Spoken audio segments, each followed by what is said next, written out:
আমরা জীবনে যখন কঠিন সময় পার করি, তখন আমাদের চেয়ে যারা সুখে আছে, সম্পদশালী আছে অথবা ক্ষমতায় আছে, আমরা তাদেরকে শরণাপন্ন হয়ে বা তাদের দিকে রুজু হয়ে আমরা এটার দিকে ভাবি যে, ইস! সে যদি আমাকে সহযোগিতা করত। অথচ আমরা একবারও ভাবি না, ইন্নাল্লাহা মাআই, নিশ্চয়ই আল্লাহ তাআলা আমার সাথে আছেন। সবচাইতে বড় যিনি পাওয়ারফুল, যিনি থাকলে আমার দুনিয়ার আর কোনো কিছুরই প্রয়োজন পড়বে না, সে আল্লাহ তাআলা যে আমার সাথে আছেন, এটা আমরা অনেক সময় ভুলে যাই। অথচ আমরা যদি কোনো কিছু চাইতে চাই, ওই আল্লাহ তাআলার কাছেই চাওয়া উচিত।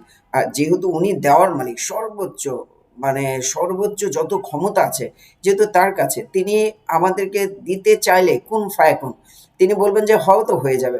সো আসলে আমরা যখন অনেক বেশি সমস্যায় পড়ি, ডিপ্রেশনে ভুগি অথবা হতাশার মধ্যে পড়ি, কোনো পরীক্ষার মধ্যে পড়ি, তখন আসলে আমাদের সর্বপ্রথম সবচাইতে বেশি পরিমাণে যার দিকে রুজু হওয়া দরকার, যার দিকে প্রত্যাবর্তন করা দরকার, রিটার্ন করা দরকার, সেটা হচ্ছে আমাদের সৃষ্টিকর্তা আল্লাহ তাআলার প্রতি।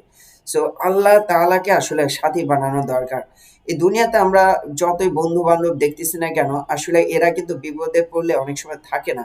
কিন্তু যিনি থাকেন তিনি আসলে আল্লাহ তাআলা। এইজন্য এক পারস্য কবি অনেক চমৎকার একটা শেরের মধ্যে, শের মানে কবিতার অংশের মধ্যে চমৎকার ভাবে বলেছেন, দরি দুনিয়া কাছে ইয়ারে নাদিদাম, অগর দিদাম বাজুজ আল্লাহ নাদিদাম, দর ই দুনিয়া, ইস দুনিয়া কে আন্দার, অর্থাৎ এই দুনিয়ার মধ্যে, ইন দিস দুনিয়া, আমি কোনো ভালো বন্ধু দেখিনি, ভালো কোনো সাথী পাইনি, ভালো কোনো অভিভাবক পাইনি। যদি একমাত্র পেয়ে থাকি তো আল্লাহ তাআলাকেই পেয়েছি। আহ!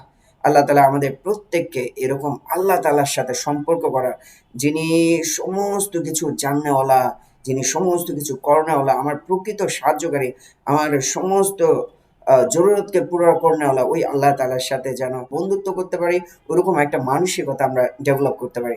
আল্লাহ তাআলা সবাইকে তার সাথে দৃঢ় বন্ধন করার তৌফিক দান করেন। আমিন ইয়া রাব্বাল আলামিন।